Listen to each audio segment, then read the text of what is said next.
الرحمن الرحيم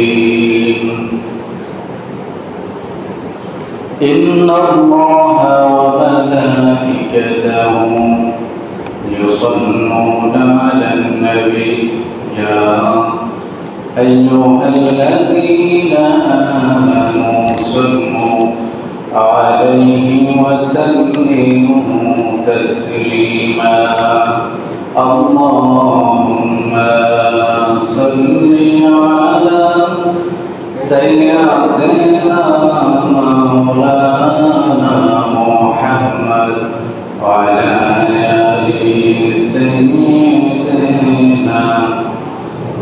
مولانا محمد موت قاسم كل ناس شارب وقل قيد كل ناس داخل بلغ العلا بكماله كشف الدجى بجماله حسنت جميع خصاله صلوا عليه وآله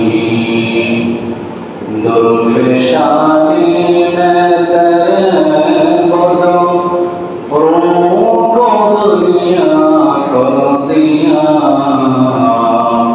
दिल को रोशन कर दिया आँखों को बीना कर दिया बलवल मौला भी कमालिही कशफत दुजा बिजमालिही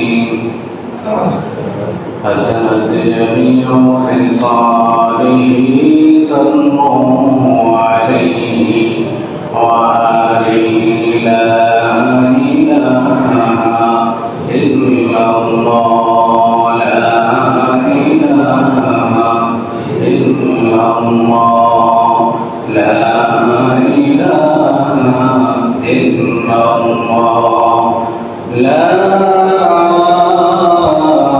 إله إلا الله محمد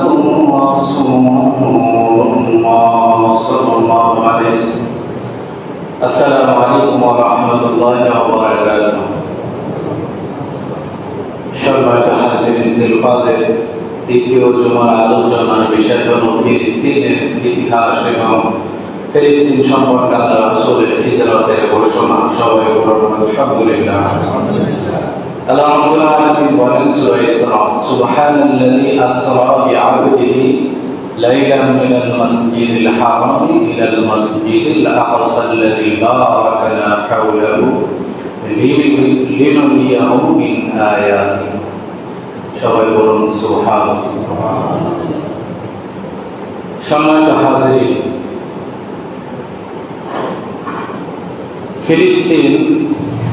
ফিলিস্তিন একটা পবিত্র ভূমি, যার বরকতের কথা আল্লাহ তাআলা ঘোষণা করেছেন।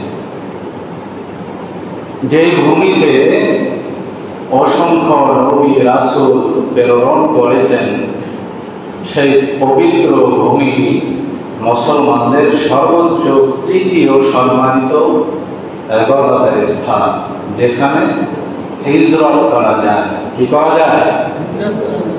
হিজরত। এমন একটা পবিত্র ভূমি, সেই ভূমি রক্ষণাবেক্ষণ করার দায়িত্ব ছিল মুসলমানদের উপর, কিন্তু মুসলমান সেটা থেকে গাফিল হওয়ার কারণে সেই পবিত্র ভূমি বারবার মুসলমানদের থেকে হাতছাড়া হয়ে যায়। ঠিক না বেটি বলেন ভাইরা? 1900 খ্রিস্টবর্ষ পূর্বে হযরতে ইব্রাহিম খলিলুল্লাহ আলাইহিস সালাতু ওয়াস সালাম 1900 খ্রিস্টবর্ষ পূর্বে উনি হিজরত করেছিলেন এই ফিলিস্তিন। সুবহানাল্লাহ। কত শত বছর? খ্রিস্টবর্ষ পূর্বে 1900, মানে তখন খ্রিস্টবর্ষ গণনাই শুরু হয় না, তার 1900 বছর পূর্বে ইব্রাহিম খলিলুল্লাহ প্রথম হিজরত করেন আমাদের জাতির পিতা।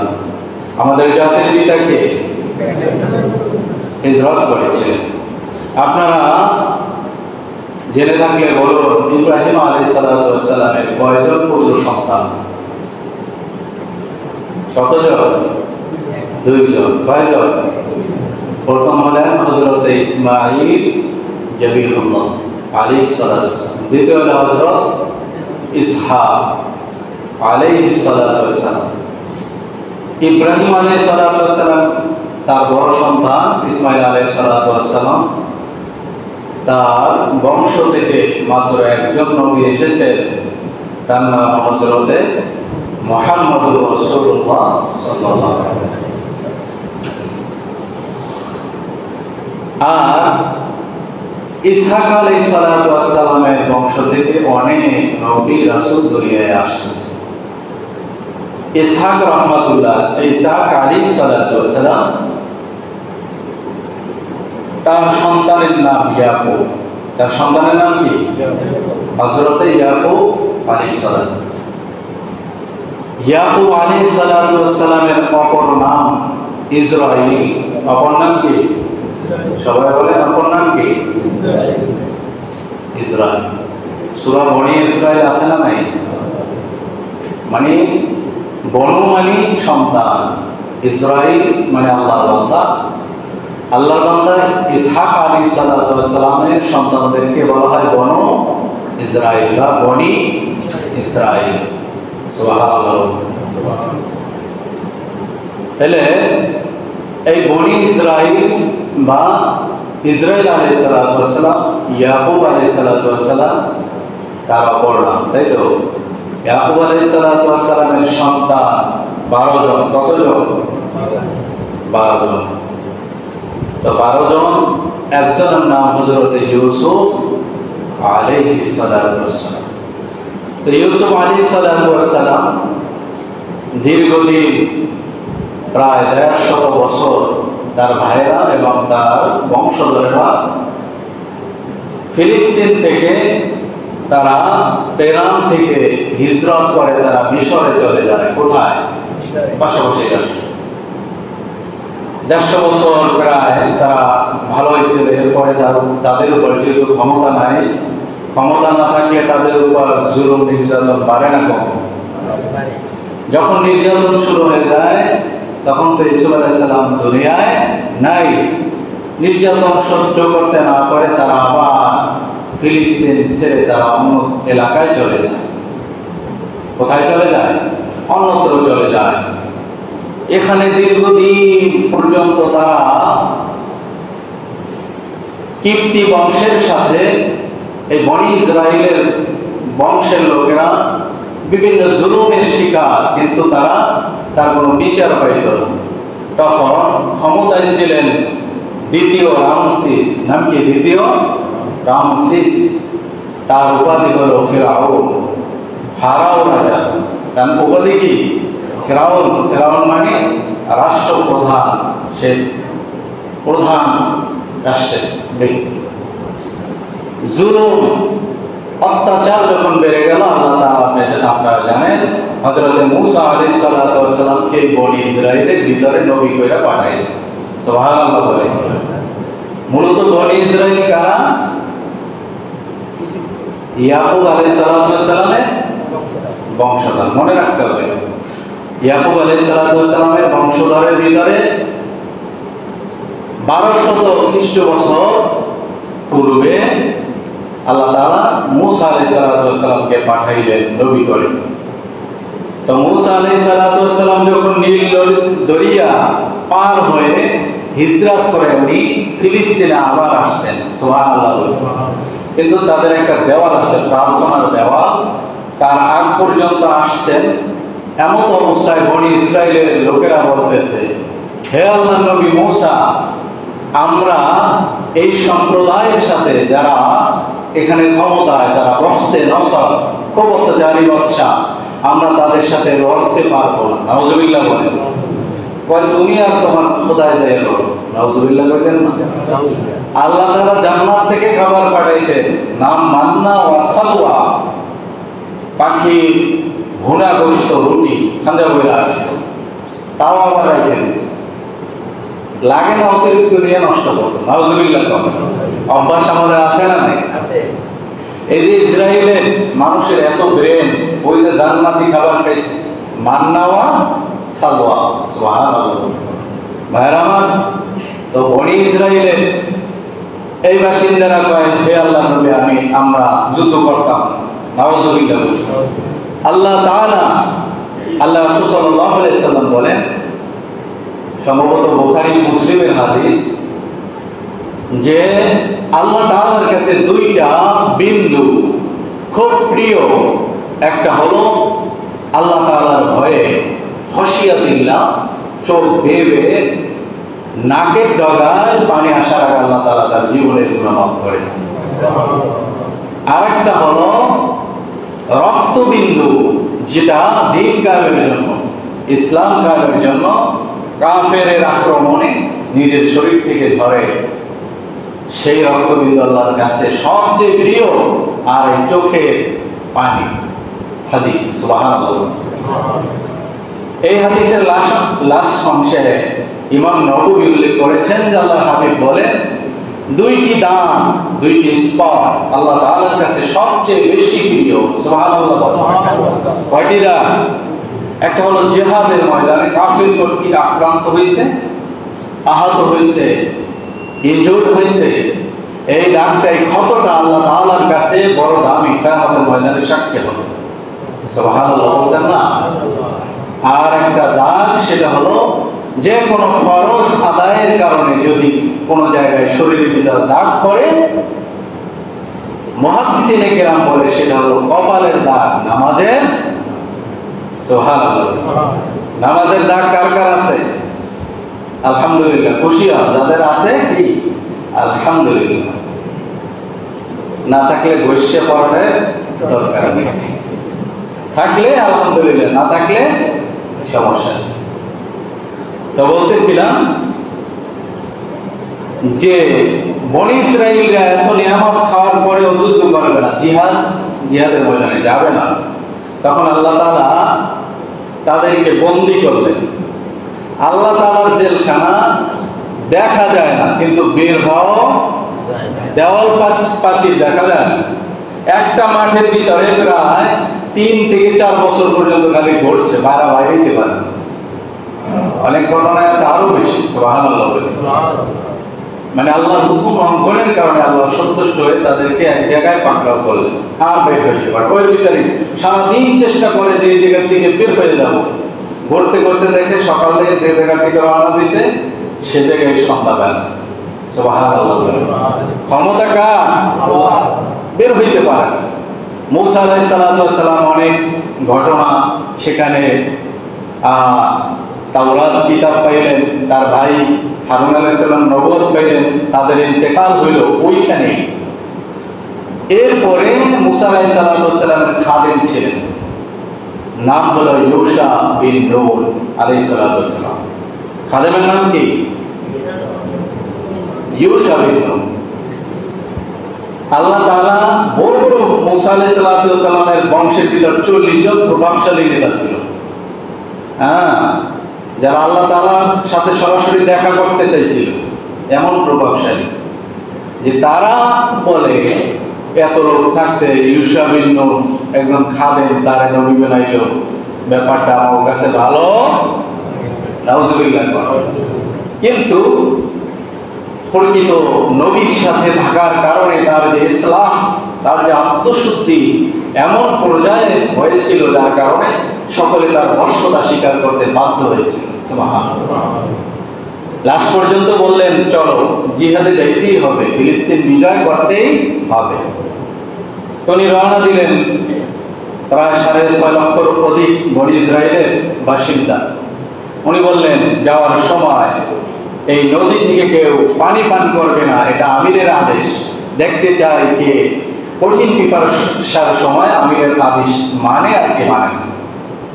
আমিরের হুকুম ইতাআত করার নির্দেশ দিয়েছেন কে? আল্লাহ তাআলা। আমির যদি হাবশী গোলাম হয়, শরীয়তের খেলাফ কোনো অর্ডার না করলে তার হুকুম মানা ওয়াজিব। তাইলে মুষ্টিমায় লোক, মুফাসসিরিনে কেরাম বলেন, ঐতিহাসিকগণ বলেন 313 জন। কয়জন?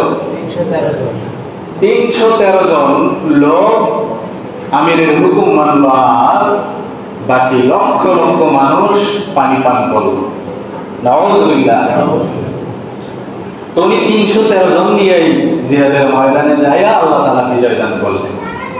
বদরের সংখ্যা কত? কথা কয় না? 313 ভিতর বরকত আছে না নাই?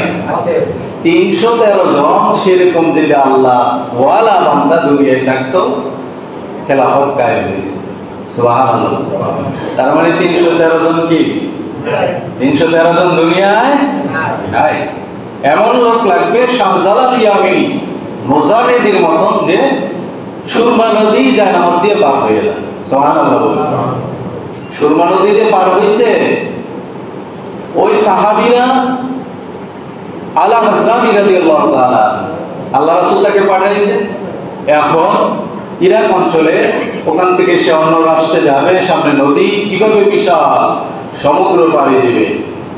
বলতেছে কি আছে? বলে ঘোড়া আছে। নামাও ঘোড়া সাগরে। সুবহানাল্লাহ। আল্লাহ তাআলা ঘোড়া পার করে দিলেন, মনে হয় যেন ঘোড়ার পায়ের নিচে শক্ত মাটি, তারা হেঁটে পার হয়ে গেল। সুবহানাল্লাহ। শাহজালাল রাহমাতুল্লাহ বলেন, আমাদের তো ঘোড়াও নাই। আছে কি তোমাদের কাছে? খাদেম বাবা হুজুর যায় নামাজ পড়ে, বিচাও সেটা। সুবহানাল্লাহ। নদী পার করে দিলেন কে? এই যে আধ্যাত্মিক ক্ষমতা, এমন ইসলামওয়ালা আল্লাহওয়ালা লোক যদি 313 জন হয়, ইনশাআল্লাহ খেলাফত কায়েম হতে আর বেশি দেরি না। সুবহানাল্লাহ। ভাইরা, এই খাদেম ইউসুফ বিন নূহ আলাইহিস সালাতু ওয়াস সালামের পরে বিজয় হয়, দীর্ঘদিন সেখানে থাকে, আবার সেটা মুসলমানদের হাতছাড়া হয়ে যায়। এরপরে একজন বাদশা আল্লাহ তাআলা মুসলমানদের ভিতরে নিযুক্ত করে বনী ইসরাইলের অনুরোধে। তার নাম হলো জালুত আলাইহিস সালাতু ওয়াস সালাম। নাম কি? বাদশার নাম কি? জালুত। বাদশার নাম কি? তার কথা কোরআনে আছে। তারপরে তার সাথে কার সাথে যুদ্ধ হয়? ফিলিস্তিনি তালুত। তার নাম কি? জালুত এবং তালুত। তো বাদশা তালুত এবং জালুতের ভিতরে যখন যুদ্ধ হয়, সেখানে হযরত দাউদ আলাইহিস সালাতু ওয়াস সালামের বড় দুই ভাই অংশগ্রহণ করছে। তার বাবা বাড়িতে কৃষিকাজ করে, কিন্তু বলে বাবা দাউদ, সে ছোট সন্তান, যাও যাইয়া বড় দুই ভাইয়ের খবর নাও, জিহাদের কি অবস্থা। সে যখন জিহাদের ময়দানে যায়, দেখে কাফেরদের ভিতর থেকে একজন পালোয়ান, সবাই পরাজয় বরণ করছে, কিন্তু একজন বলতেছে, বনী ইসরাইলের ভিতরে যদি কোনো মায়ের সন্তান থাকেও আমার কাছে আসো, যে আমাকে মোকাবেলা করবে, আমারে হারাই দিতে পারলে তোমাদের জন্য বাইতুল মুকাদ্দাস রাস্তা খোলা। কেউ সাহস পায় না, তোমার শক্তিশালী মানুষ, সামনাসামনি যুদ্ধ। দাউদ আলাইহিস সালাতু ওয়াস সালাম ছোট্ট যখন বালক, বলতেছে কেউ যেহেতু যাবে না, আমারে বাদশা অনুমতি দেন, আমাকে কি করেন? অনুমতি দেন। আমিরের অনুমতি নিয়ে এসে গেলেন। দেখেন ফিলিস্তিনের ভাইয়েরা পাথর দিয়ে যুদ্ধ করছে, দেখছেন না? তো এটা দাউদ আলাইহিস সালাতু ওয়াস সালামের সুন্নাত। উনি কি করলেন? একটা পাথর নিয়ে নিক্ষেপ করলেন কাফেরের দিকে। জালুতের দিকে যখন নিক্ষেপ করলেন, সাথে সাথে পাথরটা তার মাথায় লাগলো। এই এক পাথরের আঘাতে সেই কাফের বাদশা ইন্তেকাল করল। সুবহানাল্লাহ। এরপর আল্লাহ তাআলা দাউদ আলাইহিস সালাতু ওয়াস সালামকে ক্ষমতা দিলেন, রাজত্ব দিলেন। উনি প্রায় 40 বছর, কত বছর? রাষ্ট্র চালান। ইন্তেকাল করে তার সন্তানদের ভিতর সবচেয়ে বিচক্ষণ হযরতে সুলাইমান আলাইহিস সালাতু ওয়াস সালাম মাত্র 13 বছর বয়সে সিংহাসনে বসেন, 27 বছর রাজত্ব করেন। কত বছর? সুলাইমান আলাইহিস সালাতু ওয়াস সালাম 3টা দোয়া করেন আল্লাহ।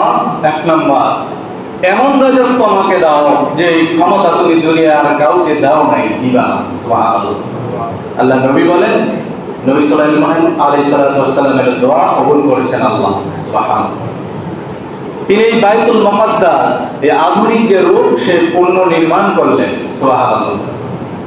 এটা নিয়ে বিভিন্ন ইতিহাস আছে। হযরত সুলাইমান আলাইহিস সালাতু ওয়াস সালামের দ্বিতীয় দোয়া, আল্লাহ আপনি এমন বিচার কার্য আমাকে করার ক্ষমতা দেন, আমার বিচারে যেন কোনোদিন কি না হয়, কোনো মানুষ জুলুমের শিকার না হয়। সুবহানাল্লাহ। আজকে আমাদের বিচারকদের রায়ে জুলুম আছে না নাই? সালিশদারদের রায়ে জুলুম আছে না নাই? জুলুম করা যাবে না। আপনি কাউকে কথা দ্বারা অথবা কলমে খোঁচা দ্বারা যদি জুলুম করে থাকেন, কিয়ামতের ময়দানে হাদিসে আসছে পাহাড় পরিমাণ নেকি নিয়ে আসবে। যাদেরকে গালি দিছে, জুলুম করছে, দিতে দিতে নেকি শূন্য, তারপরে গুনাহ নিতে থাকবে, জাহান্নাম ছাড়া উপায় থাকবে। তৃতীয় দোয়া করছেন, আল্লাহ এত কষ্ট করে এত বছর বসে এই বাইতুল মুকাদ্দাস মসজিদ নির্মাণ করলাম, এই মসজিদে যারা হিজরত করে আসবে, 2 রাকাত নামাজ আদায় করবে, তাদের জীবনের গুণে এমন ভাবে তুমি মাফ করে দাও যেন পিছনে তাদের কোনো গুনাহই ছিল না, যেমন মায়ের গর্ভ থেকে সবেমাত্র দুনিয়ায় ভূমিষ্ঠ হওয়া সন্তানের মতো। সুবহানাল্লাহ। এই 3টা দোয়াই আল্লাহ তাআলা কবুল করছেন। সুবহানাল্লাহ বলি। 1917 সাল থেকে 1948 সাল পর্যন্ত ফিলিস্তিনের জমি ইহুদিরা কেনে। ইহুদি কারা? ওই যে বলেছি বনি ইসরাইল আলাইহিস সালাতু ওয়াস সালাম বা ইয়াকুব আলাইহিস সালাতু ওয়াস সালামের 12 সন্তানের একজনের নাম ইয়াহুদা। নাম কি? তার বংশধর, তাদেরকে বলা হয় ইয়াহুদি। সম্মানিত হাজিরিন, এরপরে তারা আস্তে আস্তে পুরা ফিলিস্তিনের বেশি অংশ, তারা যেখানে তাদের জনসংখ্যা ছিল 8%, 17 সাল থেকে 48 সাল পর্যন্ত তাদের জনসংখ্যা বেড়ে যায় 38%। নাউজুবিল্লাহ বলেন। তারা বিশ্বের বিভিন্ন ইহুদিদেরকে ফিলিস্তিনে জমা করতে থাকে। এরপরে 67 সালে মিশর, জর্দান, সিরিয়া ইসরায়েলের বিরুদ্ধে একটা যুদ্ধে তারা লিপ্ত হয়, কিন্তু তাদের স্লোগান ছিল আল ইজ্জাতু লিল আরব, মানে আরবের সম্মান রক্ষা করা।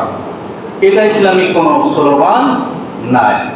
ইসলামে জাতীয়তাবাদের কোনো স্থান নাই। ইসলামে কোনো জাতীয়তাবাদের কি স্থান নাই। তারা আরব জাতি হিসেবে বলতেছে এটা আমাদের আরবের সম্মান। ফিলিস্তিন কোনো আরবের সম্মান নয়, ফিলিস্তিন হলো পুরা মুসলমান জাতি, গোটা মুসলমান জাতির সম্পদ, সম্মান। ঠিক না ঠিক করে বলি? সম্মানিত হাজিরিন, এই ফিলিস্তিন ভূমি বরকতময় করেছেন আল্লাহ তাআলা। এই জন্য এই ভূমিকে সবাই কেড়ে নিতে চায়। নাউজুবিল্লাহ বলি। প্রথম মসজিদ হলো মসজিদে কাবা। প্রথম মসজিদের নাম কি? পৃথিবীর প্রথম মসজিদের নাম মসজিদে, দ্বিতীয় মসজিদের নাম মসজিদে আকসা। সুবহানাল্লাহ। তৃতীয় মসজিদের নাম মসজিদে আকসা, দ্বিতীয় মসজিদ। বুখারী হাদিস নাম্বার 3366, আবু যর থেকে বর্ণিত। তৃতীয়, প্রায় 17 মাস পর্যন্ত বিশ্ব নবী এই বাইতুল মুকাদ্দাসের দিকে ফিরে কিবলা বানায় নামাজ পড়ছে। সুবহানাল্লাহ। তাহলে মুকাদ্দাসের মর্তবা বরকত আছে না নাই? এরপরে চতুর্থ, মিরাজের থেকে ফেরার পথে, মিরাজ থেকে কি ফেরার পথে এই বাইতুল মুকাদ্দাসে বোরাক বেঁধে আল্লাহ রাসূল সাল্লাল্লাহু আলাইহি সাল্লাম তিনি যখন ঢুকলেন, সেখানে দেখতে পাইলেন খুব সুন্দর সুদর্শন একজন হ্যাংলা পাতলা লম্বা মানুষ, বাবরি চুলওয়ালা। তখন প্রশ্ন করলেন জিবরাইলের, ইনি কে? বলে ইনি হযরত মুসা আলাইহিস সালাম।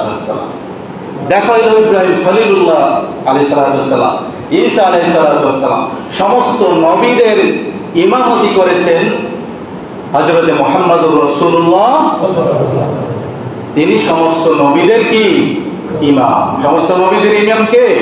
বিশ্ব নবী। ভাইরা আমার, আল্লাহর হাবিব সাল্লাল্লাহু আলাইহি সাল্লাম ফরমান, কেউ যদি কাবায় এক নামাজ পড়ে, কয় নামাজ পড়ে? এক নামাজের বদলে আল্লাহ তাআলা তাকে 1,00,000 নামাজের সওয়াব দেবে। সুবহানাল্লাহ। এক নামাজের বদৌলতে কত নামাজ? আল্লাহর হাবিব বলেন, মসজিদে নববী আমার মসজিদ, বলেছেন আমার মসজিদ। কার মসজিদ? নবীর মসজিদ।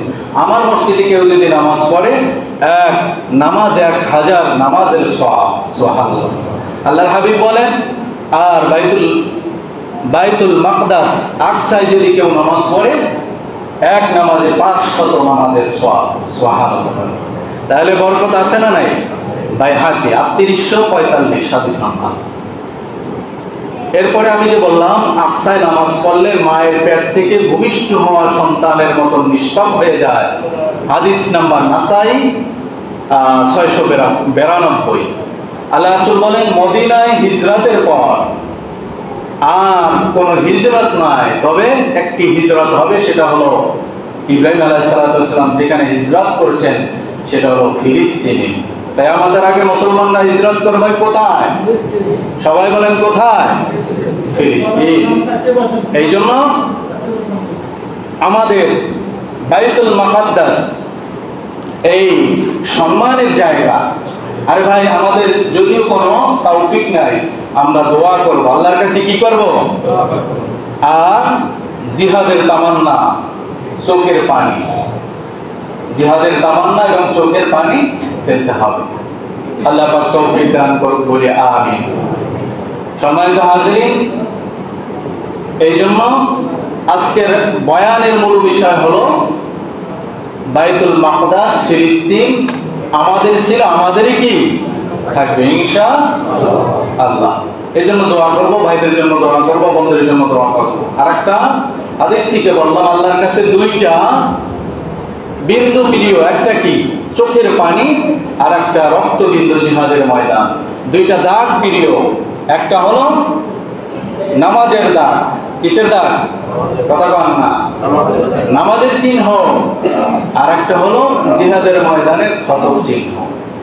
আল্লাহ পাক আমাদেরকে জিহাদের তামান্না বা নামাজের প্রেরণা দিনের ভিতর ঢুকায় বলে আমিন।